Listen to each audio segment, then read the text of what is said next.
y los empiezo a admitir.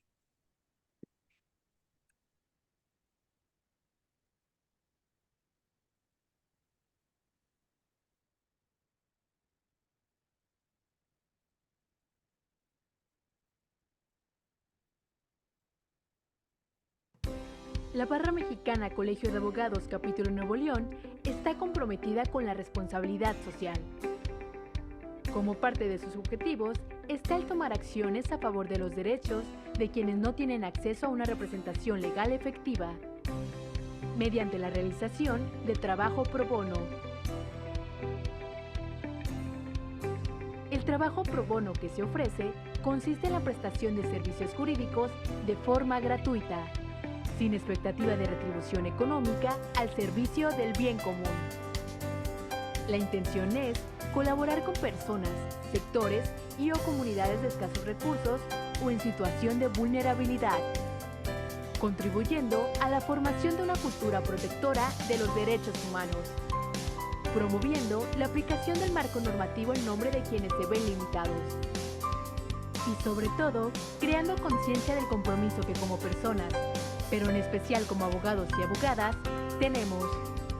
El Capítulo Nuevo León te invita a ti, actor de la abogacía, a participar en las acciones pro bono para fortalecer el Estado de Derecho y a unirte a las agrupaciones de la sociedad civil que asisten en estos procesos. Porque tú, abogado y abogada, eres responsable de contribuir. ¿Cómo sumarte? Aporta estas acciones mediante asesoría, capacitación, representación jurídica, así como estudio y análisis legal para influir en el marco normativo y en las políticas públicas. ¿Quieres participar? Únete.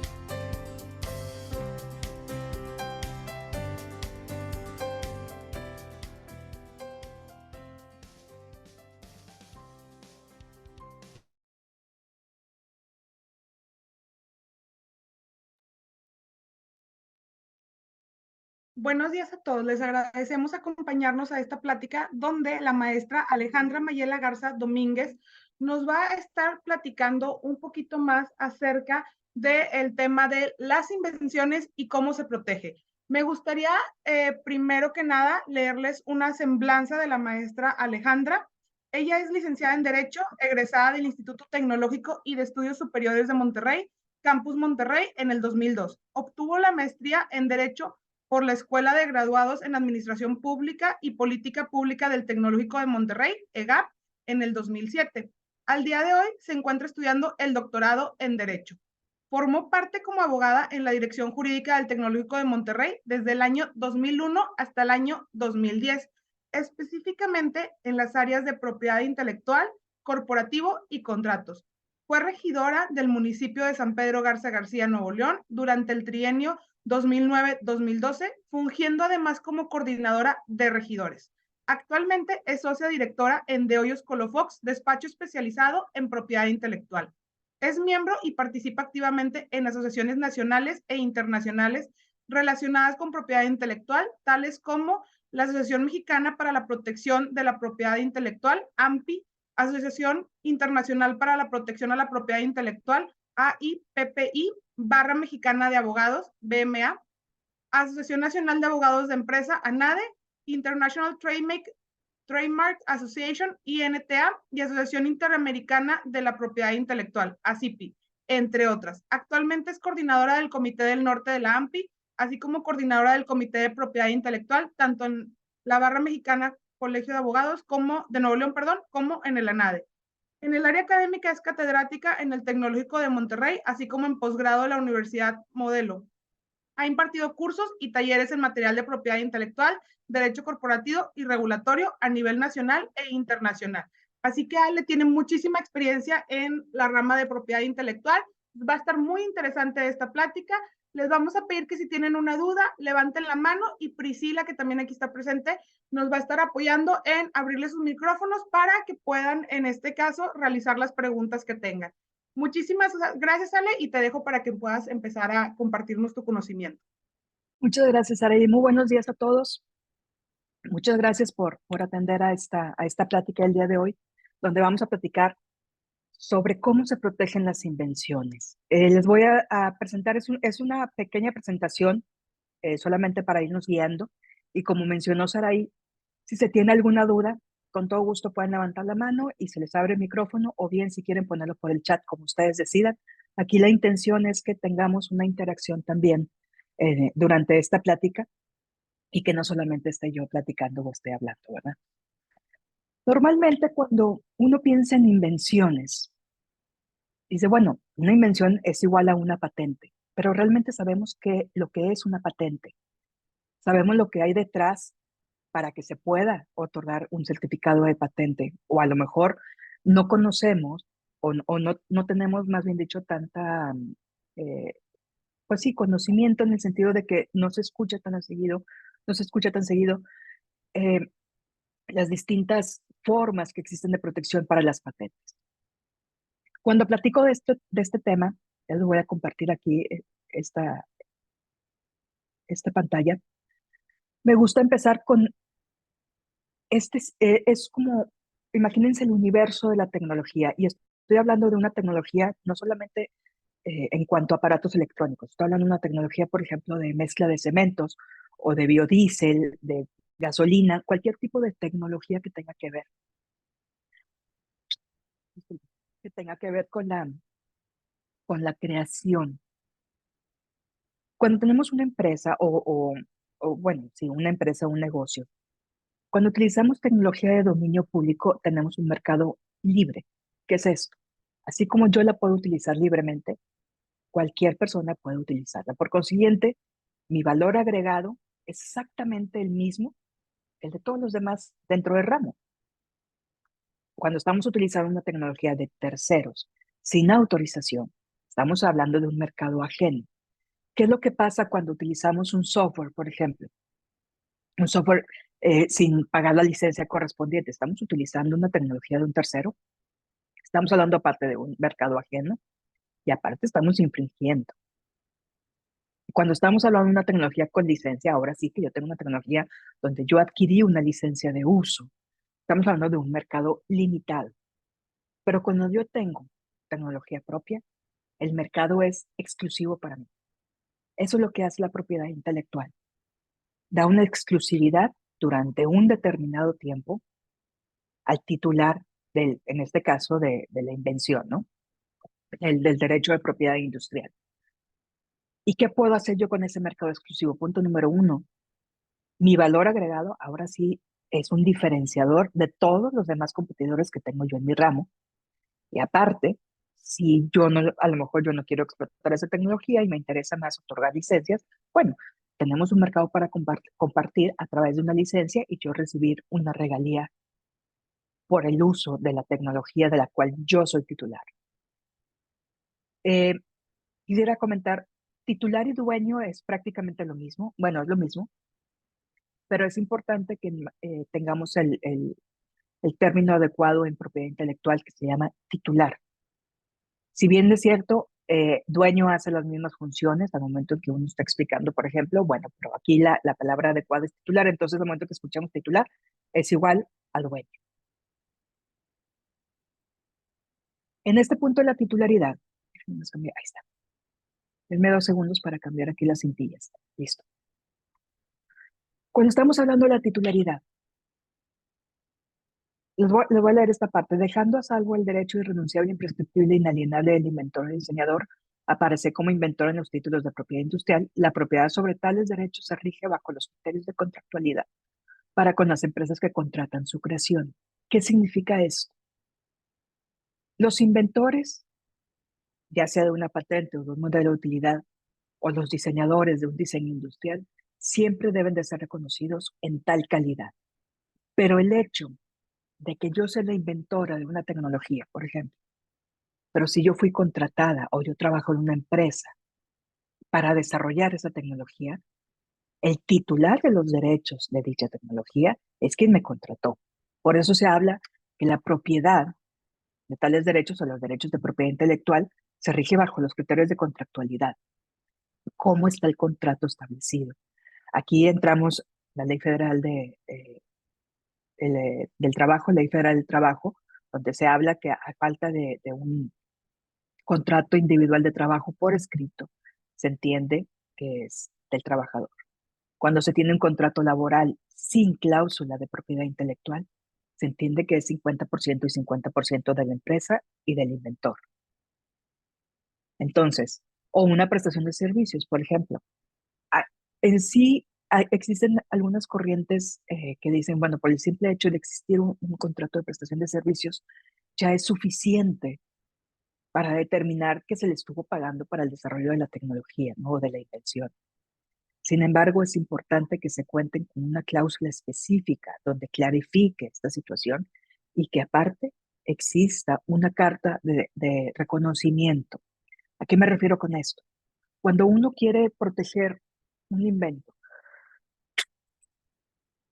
cuando uno quiere proteger un invento, cuando no eres el inventor, sino eres el titular de los derechos, es necesario que al momento de presentar la solicitud de patente de modelo de utilidad o de diseño industrial se acompañe de una carta de reconocimiento por parte del inventor o del diseñador. En esta carta, lo que se señala es que yo como inventora o yo como diseñadora fui contratada para desarrollar tal tecnología o para desarrollar tal diseño industrial. Por consiguiente, reconozco que se me otorgó un pago y que yo trabajé bajo la encomienda de la empresa. ¿Okay?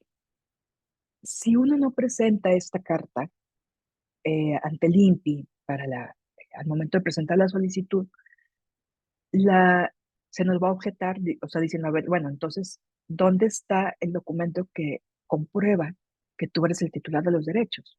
Me estás diciendo quién es el inventor, ok, pero ¿dónde está donde me comprueba que efectivamente tú contrataste a esta persona para que llevara a cabo tal invento o tal desarrollo, ¿no? Entonces nos la van a objetar y no nos van a permitir aparecer como titulares si no contamos con esa carta de reconocimiento de colaboración. Tanto en derechos de autor como en propiedad industrial, estas cartas deben de tener cierta redacción. No, o sea, no solamente es poner, sí, yo, Alejandra Mayela Garza Domínguez, reconozco que fui contratada por Deloitte Colofon para llevar a cabo este desarrollo. No, o sea, existen, tenemos que citar ciertos artículos, tenemos que poner el nombre del desarrollo, por ejemplo, tenemos que poner si fui, cuánto fue la remuneración que recibimos para llevar a cabo este desarrollo. Y bueno, tiene que estar firmada y ante dos testigos. Entonces, si resumimos esto, de inicio, los inventores y diseñadores son los dueños también de la tecnología o de la invención. En caso de que hayan sido contratados por alguien más para desarrollar dicha invención, el titular es quien pagó. Digamos que aplica el que paga manda, por así decirlo, ¿no? Hay una pregunta aquí en el chat. ¿Podría equipararse los derechos morales y patrimoniales que alude la Ley Federal del Derecho de Autor para el inventor? Y de hecho, sí se puede equiparar, en teoría, sí se puede equiparar. Sin embargo, eh, de acuerdo a la Ley Federal de Protección a la Propiedad Industrial, no se señala como derechos morales y derechos patrimoniales. Simplemente se habla de inventor y de causaviente o titular. Pero sí, prácticamente es lo mismo. Ahí. Muy bien. Dentro de nuestra legislación, estos son todos los tipos de invenciones que existen. Por eso les dije al principio, cuando uno piensa en invención, inmediatamente uno se va a, claro, patente. Pues sí, pero existen otras figuras que en ocasiones son las más adecuadas en vez de una patente.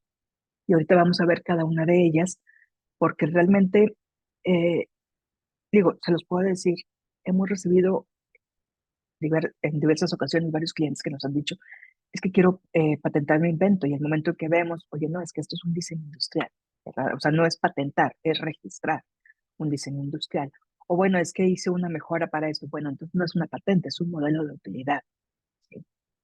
O quiero que hoy no vamos a tocar mucho lo de secretos industriales porque ojalá que podamos hacer una plática específica de derechos, digo, de secretos industriales. Vale la pena toda una plática completa de este tema. Pero al momento en que llegan, oye, no es que tengo un secreto industrial que quiero proteger, quiero patentar. A ver, al momento en que uno presenta una solicitud de patente y se lleva a cabo el proceso de publicación y demás, deja de ser secreto. La información que se ingresa ante el INPI se convierte en información pública eventualmente. Los secretos industriales no se protegen. No se protegen, me refiero bajo una figura de la ley, ¿sí? No hay una forma. ¿Cuál es la forma adecuada? Bueno, son más que todo candados de seguridad, digámoslo de esa forma, de confidencialidad. Cuando uno tiene un secreto industrial, es importante que se firmen convenios de confidencialidad tanto con los trabajadores como con cualquier proveedor que tenga acceso a esa información confidencial. Por ejemplo, una lista de proveedores, una lista de clientes. Bueno, yo no puedo proteger eso porque no existe una figura per se para protegerla, pero forma parte de mi secreto comercial. Por ende, es información confidencial.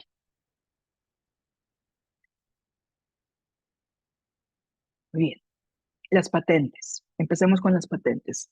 Su vigencia es de 20 años improrrogables. Una vez que se cumple la vigencia de las patentes, la tecnología o el invento se convierte de dominio público. ¿Qué fue lo que pasó con la aspirina? La aspirina en sí, el compuesto, fue una patente durante 20 años, pero el momento en que se liberó esa patente, que ya caducó pues por la vigencia, ese compuesto fue utilizado ya por varias marcas.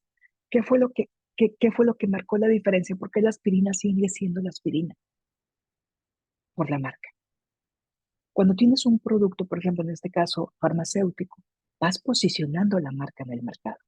Entonces, aunque yo vea un genérico con el ácido acetilsalicílico o algo así se llama, eh, y veo la aspirina al lado, bueno, yo me voy a ir por la calidad y por eh, el reconocimiento que tiene la marca de la aspirina. Eso fue lo que hizo la aspirina. Fue posicionando su marca en el mercado para que ahorita, aunque tengamos los dos compuestos enfrente, nos vayamos más que todo por las cualidades que tiene la aspirina. La protección. ¿Qué es lo que protegen las patentes? O sea, ¿qué tipo de protección existe para las patentes? Para productos, procesos, biotecnología, máquinas, químicos y cualquier uso novedoso. Este último de cualquier uso novedoso es la clave para determinar si un invento o una tecnología realmente es objeto de protección.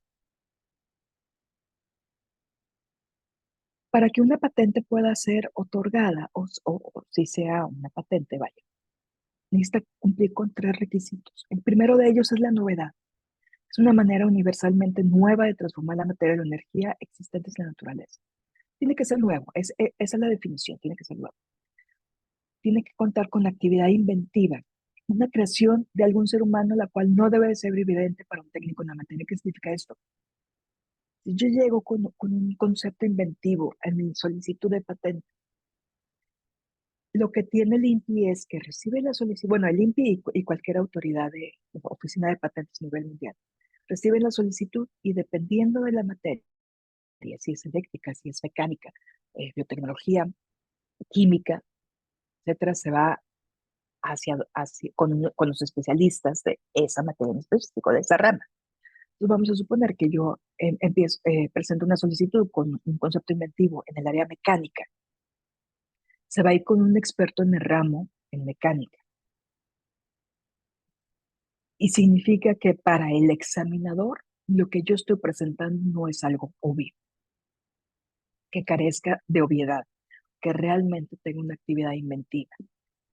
Si yo estoy presentando, por ejemplo, un compuesto químico de, no sé, ahorita no se me ocurre nada de química, bueno, por algo soy abogada, pero eh, les voy a poner un ejemplo tonto. Si yo mezclo el color amarillo con el azul, me da el verde.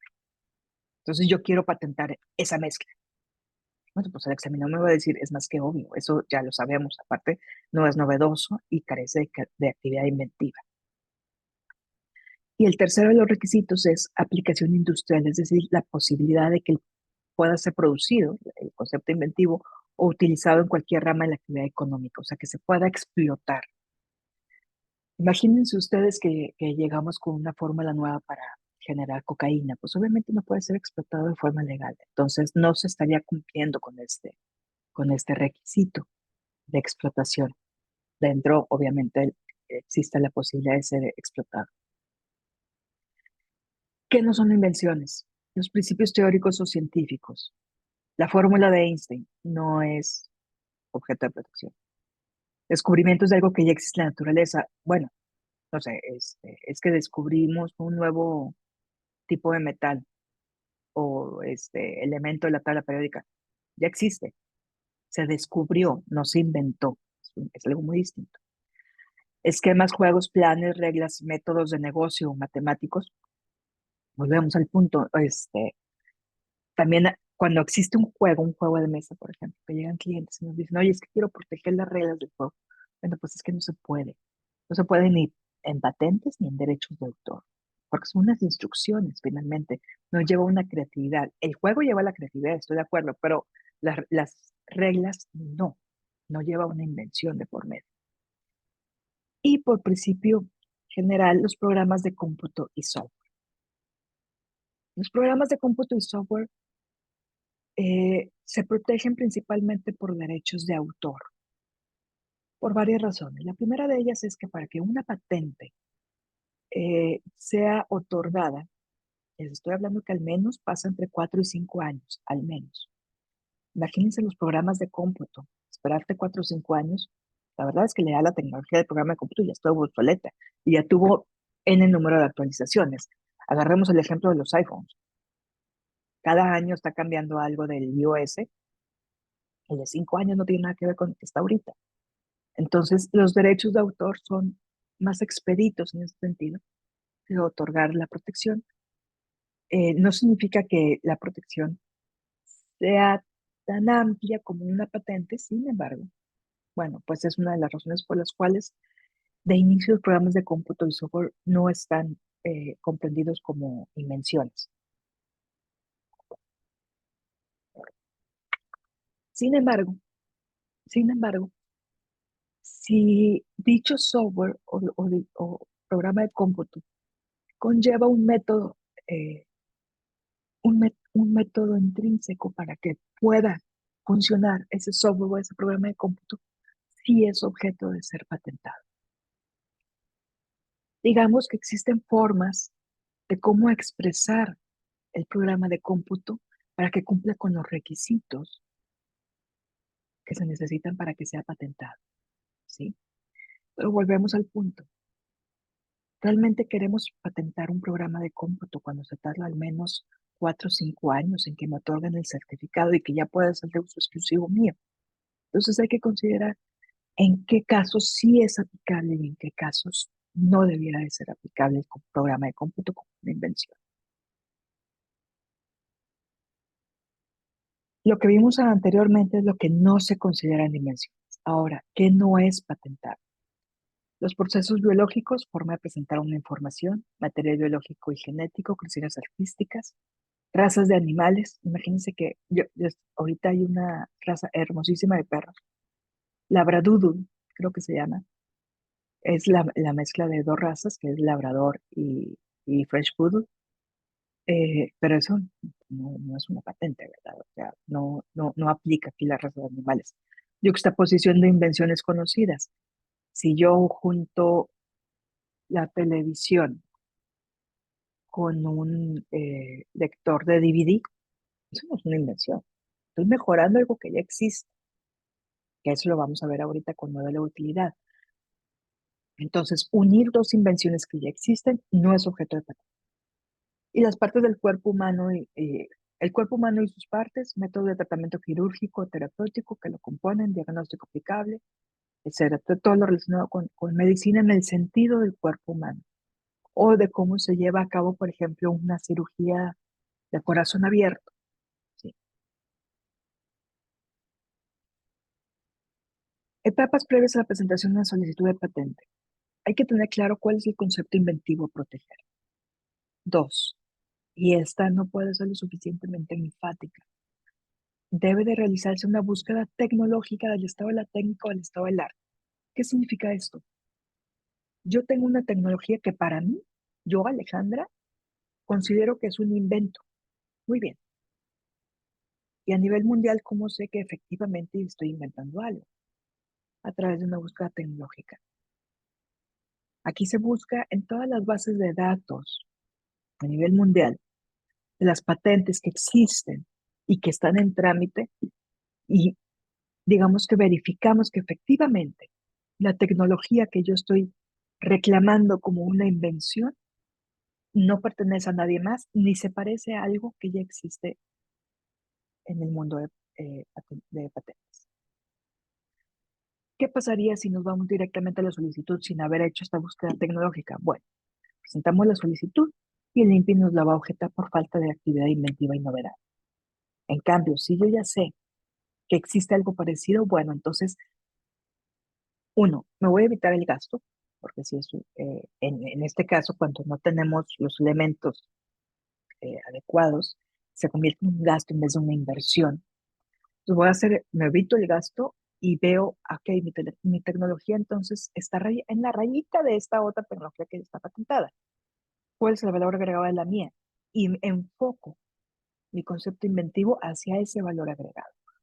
Tengo oportunidad de poder modificar mi concepto inventivo, que es donde viene el análisis morfológico y del design around, para encontrar qué parte de este concepto inventivo no está comprendido dentro de una patente ya existente o que se encuentra en trámite.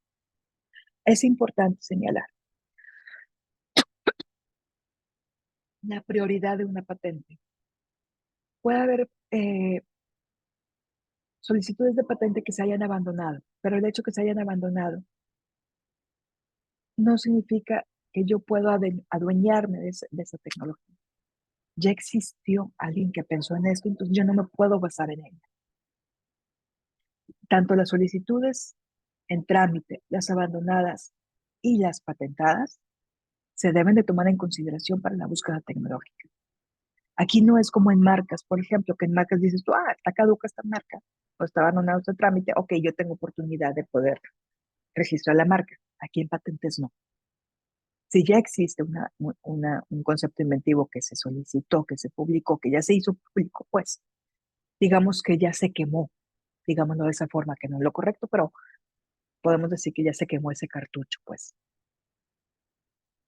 Una vez hecho lo anterior, es importante redactar la memoria técnica. ¿Qué es la memoria técnica? Muy bien. Una solicitud de patente no es solamente llenar el formato que te da el INPI. Esa es la parte más sencilla que hay porque solamente estás llenando con datos. Aquí la parte importante es la redacción de la memoria técnica y de los dibujos. La memoria técnica explica de la forma más exhaustiva posible el concepto inventivo. Se divide en descripción, reivindicaciones y abstracto, resumen. La descripción, estás describiendo pues, tu concepto inventivo, qué es lo que hace, qué es lo que existe ahorita también ya en el estado de la técnica, cuál es la diferencia con la tuya. Las reivindicaciones es lo nuevo que tú estás reclamando como exclusivo para ti. En inglés se llaman claims. Y el abstract o el resumen es un pequeño resumen que se pone en una hoja porque es lo primero que se publica. Digamos que ese resumen es lo que se da a conocer al momento de la publicación. Ok, tenemos aquí una duda. Aparte de la plataforma proporcionada por el INPI y la base de datos de la OMPI, hay otras herramientas para realizar una búsqueda de patentes o modelo de utilidad y qué parámetros debemos tomar en cuenta para realizar dicha búsqueda. Sí, existen otras bases de datos, y los parámetros, bueno, pues es que depende de las palabras clave que quieras buscar, pues es importante que se busque tanto en español como en inglés, porque usualmente es el idioma base para un PCT, por ejemplo, que vamos a ver qué es el PCT. Para un PCT, por ejemplo, o a lo mejor en Estados Unidos, bueno, la base es en inglés, por supuesto, ¿verdad? Pero si nos queremos ir a la Unión Europea, por ejemplo, ahí podemos presentarlo en español incluso. Entonces, por eso la sugerencia es, los parámetros son palabras clave en inglés y en español. Y aquí, en esta parte de la búsqueda tecnológica, es donde entra un especialista, ingeniero especialista en patentes. Por ejemplo, yo soy abogada y soy especialista en propiedad intelectual, pero yo no sé de mecánica, yo no sé de química, por algo soy abogada más bien. Yo no sé de química, yo no sé de biotecnología, ni de ninguna otra materia ingeniería. Es un idioma, es otro idioma, ¿sí? Entonces, para esto, la memoria técnica, por ejemplo, me voy a atrever a hacer este comentario. Un abogado que diga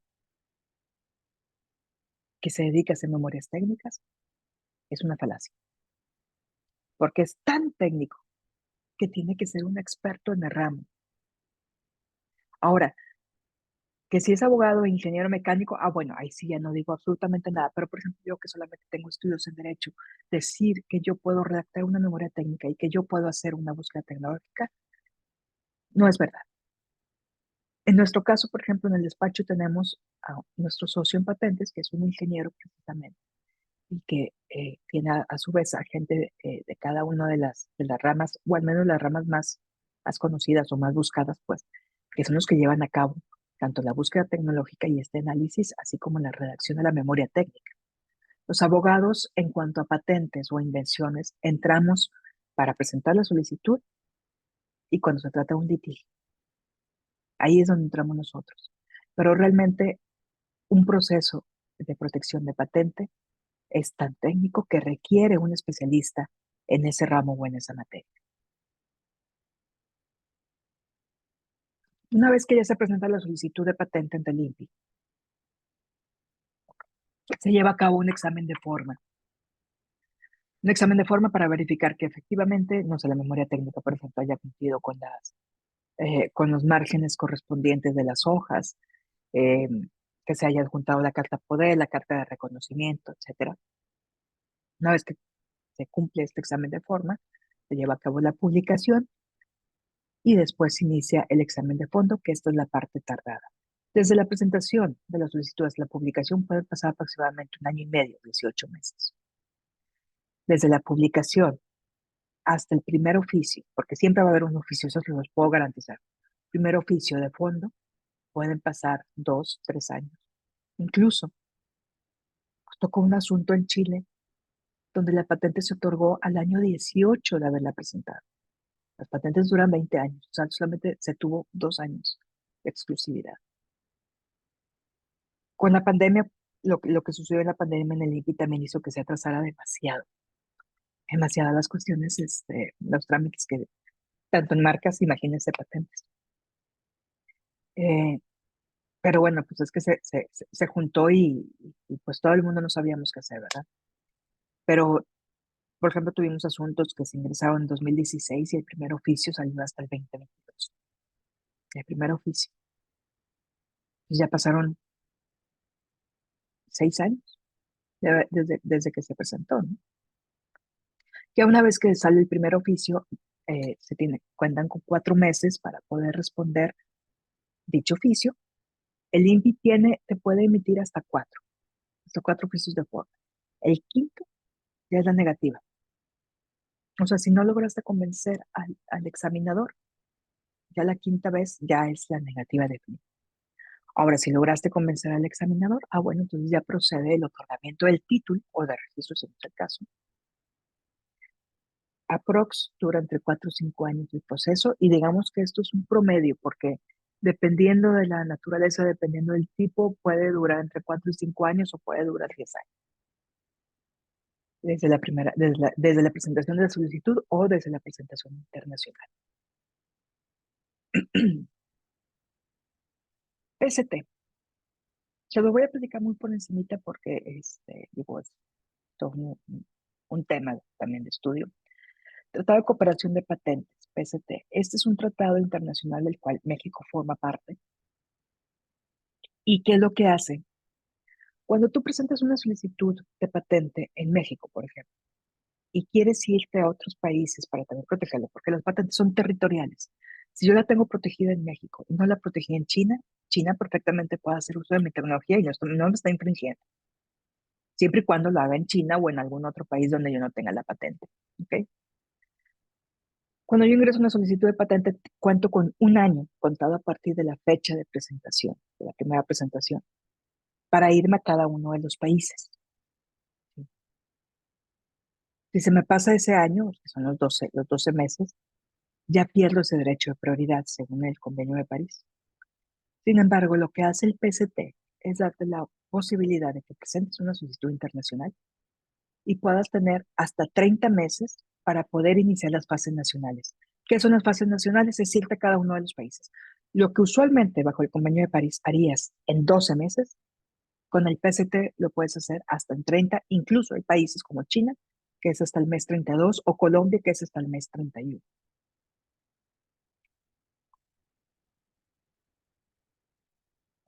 Una pregunta, ¿el tipo de presentación, de protección, perdón, empieza a partir de la presentación de la solicitud o desde que se otorga el título? Presentación.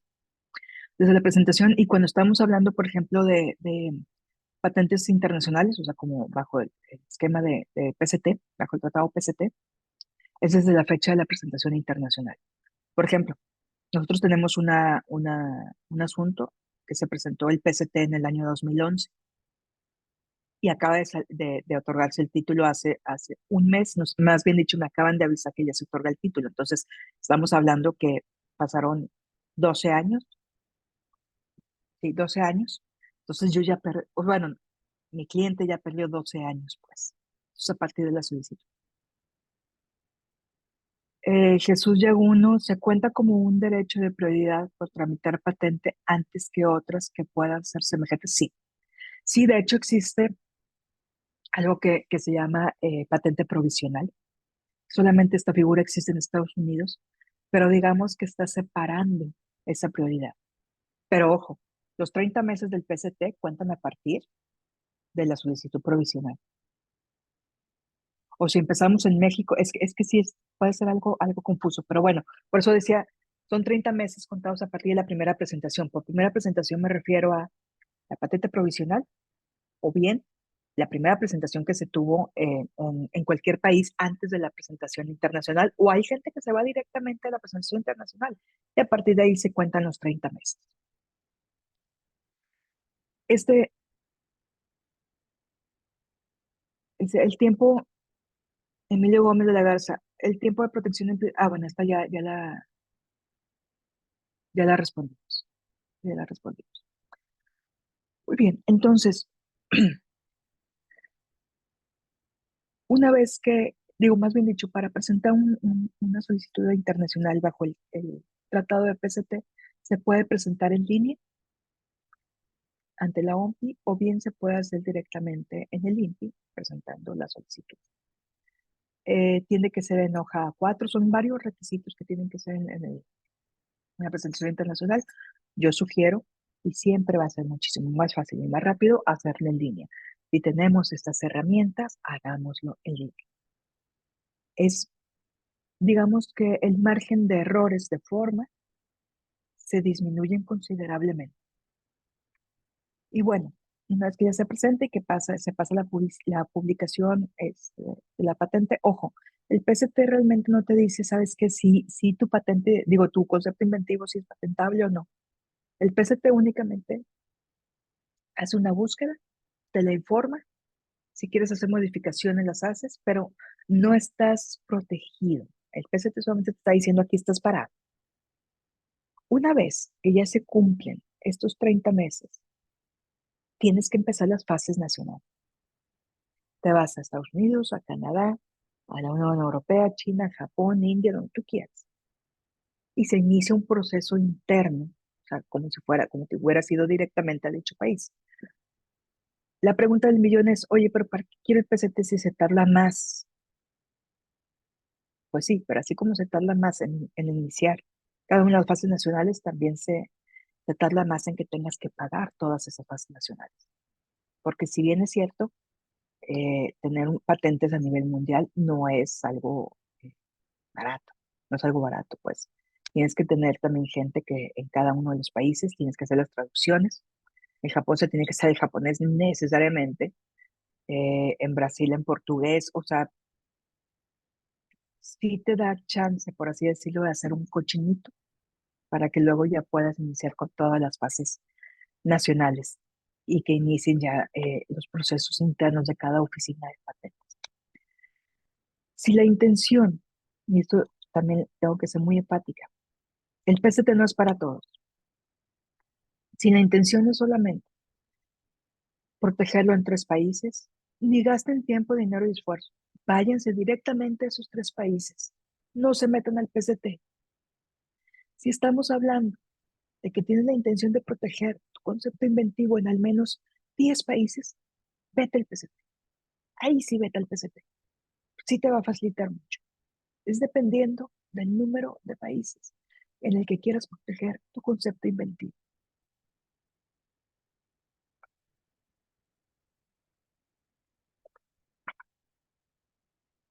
Modelos de utilidad. Esta es otra de las figuras que existen en invenciones, según la Ley Federal de Protección de Propiedad Industrial. Su duración o su vigencia es de 15 años, también improrrogable. ¿Qué diferencia hay entre un modelo de utilidad y una patente? Modelo de utilidad es una modificación a algo ya existente. Y a diferencia de la patente, no debe de tener la actividad inventiva como un requisito. Solo debe tener novedad y una explotación comercial o industrial. En este caso no se llama patente, se llama registro. La vigencia es de 15 años. Es, por ejemplo, aquí tenemos un ejemplo de una lámpara. Ya existe la lámpara. Oye, pero a mí se me ocurrió ponerle una lupa a la lámpara. Bueno, esta lupa que está aquí es sobre la cual yo voy a solicitar la protección. Sobre esa lupita, no sobre la lámpara completa, sobre esa lupa. ¿Qué pasa si yo tengo una utilidad sobre algo que ya,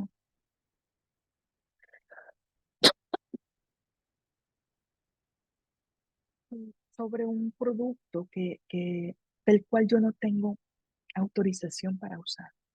Imagínense que el inventor de esa lámpara, yo agarré la lámpara, yo la compré, la agarré y puse la lupa y empiezo a fabricarlas así. Oye, espérame, la lámpara pertenece a alguien más. Yo tengo que pedir autorización a ese alguien más para ver si puedo utilizar su lámpara y yo empezar con mi comercialización. ¿Ok? Como les comentaba, los requisitos del registro de modelo de utilidad es novedad, aplicación industrial o comercial, y también es importante llevar a cabo una búsqueda de análisis del arte previo, la búsqueda tecnológica. Acuérdense que para saber si realmente tenemos un invento, tenemos que saber dónde estamos parados con respecto a esa tecnología. El PCT, la protección es en todos los países miembros del PCT, siempre y cuando empiece las fases nacionales. Aquí es importante. El PCT lo que me da es tiempo, no es un registro internacional, no es una patente internacional. Para yo tener mi patente en los países miembros del PCT, que son alrededor de 168, si mal no recuerdo, tengo que irme a fases nacionales a cada uno de esos países, tengo que pagar las tarifas oficiales y tengo que tener un abogado en cada uno de esos países. Por eso les digo, las patentes no es algo barato, al menos a nivel mundial. Los diseños industriales son 5 años renovables hasta llegar a los 25 años. Digamos que puedes renovarlos 5 veces. Ese es el bottom line. ¿Qué son los diseños industriales? Se dividen en dos: los dibujos industriales, que es toda combinación de figuras, líneas y colores que se incorporan a un producto industrial o comercial por fines de ornamentación y que dan un aspecto peculiar y propio. Y puse el ejemplo de una corbata. Si agarramos las corbatas Salvatore Ferragamo, por ejemplo, que tienen varios diseños muy cool, bueno, para mí muy cool, que están padres. Ese es un diseño industrial. O, por ejemplo, la próxima vez que vayan al baño, agarren un papel sanitario y vean cuál es la textura de ese papel sanitario. Si van a un restaurante, chequen la textura. En su casa o en casa de un amigo, donde sea, chequen las diferentes texturas que existen en los papeles sanitarios. Eso es un diseño industrial. Eso es un dibujo industrial. Los modelos industriales son más que todo formas tridimensionales que sirven de patrón para la fabricación de un producto industrial. O sea, ¿qué es esto? Los moldes, por ejemplo. Un molde para hacer un perfume. Sí, agárrense, ¿qué les puedo decir? Que tengo a la mano aquí. Em, no tengo nada a la mano, impresionantemente. Bueno, esta, que es un decantador. Este es un decantador. Fíjense, aquí, por ejemplo, podemos tener un modelo industrial, porque tiene esta tapita, tiene una tapita aquí que es donde volteas el vino, o si no te lo acabaste, lo vuelves a voltear a la botella del vino y se regresa, ¿sí? Esto es algo novedoso. Este modelo es un modelo industrial. Existe un molde, que asumo está protegido, donde ya se produce de forma masiva cada uno de estos decantadores, ¿no? Con el agujerito aquí, que si, no sé, puesto de cierta forma, etcétera. Entonces, lo que se protege con los modelos industriales prácticamente es el molde. Como les comentaba, tiene una vigencia de 5 años y son renovables por periodos sucesivos de alguna duración hasta que lleguen a 25 años. Y finalmente, los esquemas de trazado de circuitos integrados. Esto honestamente no, en mi experiencia personal que tengo ya alrededor de 23 años dedicándome a esto, no me ha tocado ver ningún esquema de trazado de circuitos integrados. O sea, protegerlo, pues. Son en sí los chips que están dentro de los aparatos electrónicos, por ejemplo, la forma de unir todos los circuitos que existen, por eso se llama esquemas de trazado de circuitos integrados, porque, y aparte tienen una funcionalidad. Entonces, el hecho de cómo yo lo estoy uniendo es lo que hace también la distintividad, pues, de este tipo de invenciones. Son un producto y su forma final intermedia y está destinado a una función electrónica. Si ustedes abren cualquier televisión, por ejemplo, o una computadora, se van a encontrar puros de estos chips y estos chips son los que están protegidos precisamente.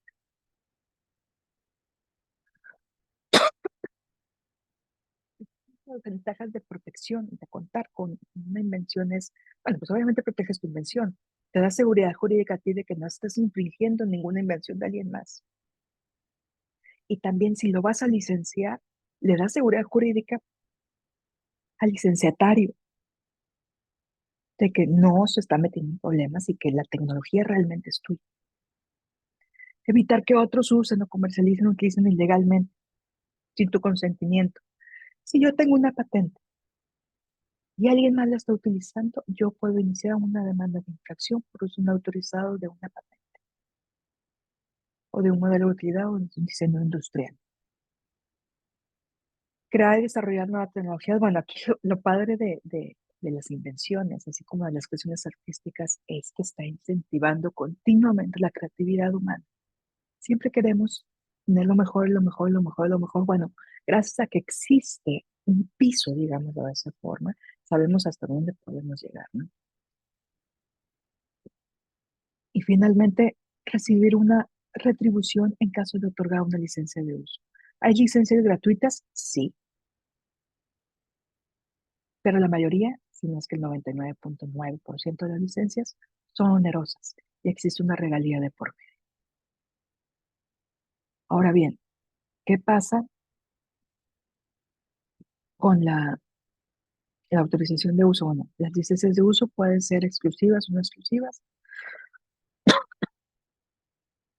Se recomienda ampliamente registrarlas ante el INPI para que surta efectos frente a terceros. ¿Qué pasa si yo tengo una patente que no uso, que ya me otorgaron, que no estoy explotando y que a alguien más le puede servir esta explotación de la patente para desarrollarnos a lo mejor otra tecnología o a lo mejor un modelo de utilidad? Esta persona interesada puede solicitar ante el INPI una licencia obligatoria. El INPI dará la oportunidad, me da la oportunidad a mí como titular que dentro de un plazo de un año contado a partir de la notificación proceda a su explotación y si no, me obligan a explotar esa patente. ¿Para qué es esto? Pues es que como nos da la exclusividad durante 20 años, imagínense que si yo tengo una tecnología, mm, lo suficientemente valuada. Y valuada me refiero para la humanidad. Imagínense la cura contra el cáncer, pero no, no la quiero explotar. No, no la quiero explotar y no voy, oye, a ver, espérame, es utilidad pública. Espérame, tiene que ser una licencia obligatoria. Y en estos casos justificados es cuando aplica la licencia obligatoria. Y bueno, cuando existe una transmisión de derechos, porque en ocasiones uno, vendes la empresa y se va con todos los activos intangibles, se debe de hacer un contrato, por supuesto, de transmisión de derechos y debe de ser inscrito ante el INPI, porque si no inscribimos las cosas ante el INPI, ¿qué es lo que va a pasar? Yo voy a seguir apareciendo como la dueña cuando ya no lo soy. No estamos actualizando esa base de datos y por consiguiente me puedo meter digo, en problemas en un futuro, pues, por no explotar, por ejemplo, o bueno, o quien me haya comprado la empresa, pues realmente entonces no tiene facultades de poder explotar la invención, si no está su nombre y si sigue a mi nombre. ¿Cuándo caduca una invención? Bueno, cuando se vence su vigencia, por supuesto, cuando no pagas, porque si bien es cierto, las patentes duran 20 años, yo puedo pagar de inicio los 20 años de anualidades. O a lo mejor me puedo ir de 5 en 5, no pasa nada. Pero si yo dejo de pagar, la patente caduca en automático. Cuando la licencia obligatoria no es exitosa, o sea, cuando yo finalmente, pues, siempre lo que se quiso no se pudo hacer una licencia obligatoria, entonces se convierte en dominio público y se cuentan con rehabilitación a 6 meses siguientes al plazo de gracia. Si yo tenía que pagar la anualidad en enero 1 de 2023 y no la pagué, tengo hasta junio 1 de 2023, claro, con el pago de recargos, para poder llevar a cabo este pago de anualidad. Eh, Prácticamente en todos los países existe la anualidad. Aquí en México, nuestra práctica normalmente lo hacemos cada 5 años. Hay clientes que me dicen, ¿sabes qué? Quiero quitarme ya esta bronca, entonces mejor págame de una vez los 20, los 20. Eh, y estas anualidades empiezan una vez que la patente es otorgada, aquí en México, ¿sí? Pero, por ejemplo, en Brasil, las anualidades son una vez que se presenta la solicitud, esté o no otorgada. En Canadá es lo mismo. Eh, en Unión Europea también. Ah, ahí depende de cada una de las legislaciones, eh, cuáles son sus reglas, ¿no? Muy bien, tenemos una pregunta aquí, dice, al igual que las marcas, la licencia de uso, lo concerniente a la parte económica, lo puedes firmar en contrato privado por separado. Esto es sí, sí, sí, sí. No tienes que poner, no tiene, igual que en las marcas, ya sea que lo hagas por contrato privado o bien en el mismo documento, lo puedes tachar. El INPI perfectamente acepta ese tipo de tache de información que no tiene, porque al momento que se inscribe se convierte en público, entonces no tenemos, los demás chismosos no tenemos por qué saber.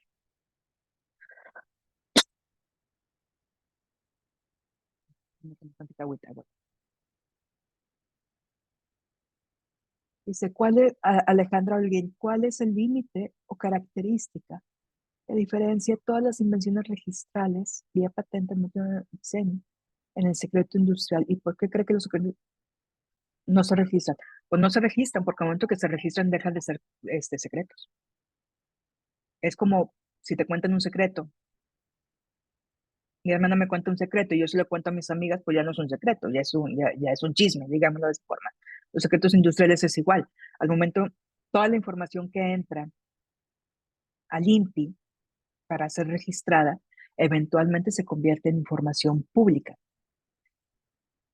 El ejemplo más famoso y que ya está más que choteado, pero es un magnífico ejemplo, la Coca-Cola.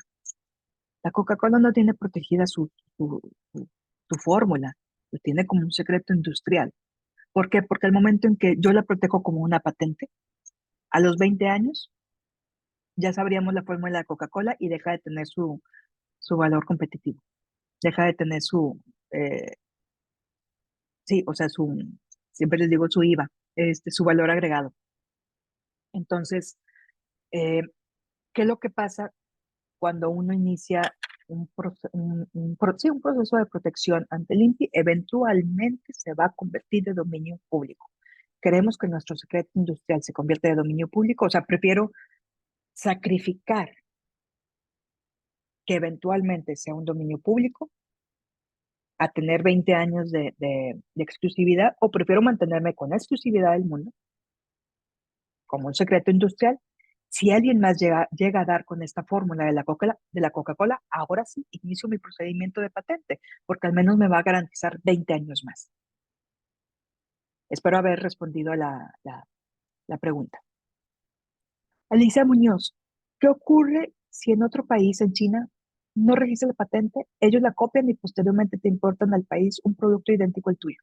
Aquí sí podemos iniciar una acción, porque si tú tienes la patente aquí en México y los chinos la están haciendo, mandan el producto para acá, al momento en que se importa, la Ley Federal del Derecho, la Ley Federal de Protección de la Propiedad Industrial señala que es una infracción el importar, exportar, comercializar, almacenar, etcétera, algún producto protegido por una patente. Entonces, al momento en que se está importando al país, para eso de hecho existe un registro en aduanas. eh, Cuando llegan ciertos productos, te verifican en marcas, incluso en patentes también, para ver si son legales, digamos, lícitos, esos, más bien dicho, lícitos, esos productos, y verifican contigo si tú diste la autorización para ello, ¿no? Entonces, eh, si llegase a pasar que China produjo y está vendiendo aquí en México, vamos a poner que pasó a aduanas, está vendiendo aquí en México, podemos iniciar una acción de infracción, y yo me iría contra el comercializador aquí en México, no contra la persona en China, porque estrictamente el que lo hizo en China no está infringiendo nada. El que está infringiendo es el que está almacenando y vendiendo o comercializando aquí en México. Entonces se puede iniciar una acción de infracción. ¿Ok? Muy bien. No sé si existe alguna otra pregunta. Ya se me está yendo la voz. Si no, Sara, ahí andas por ahí.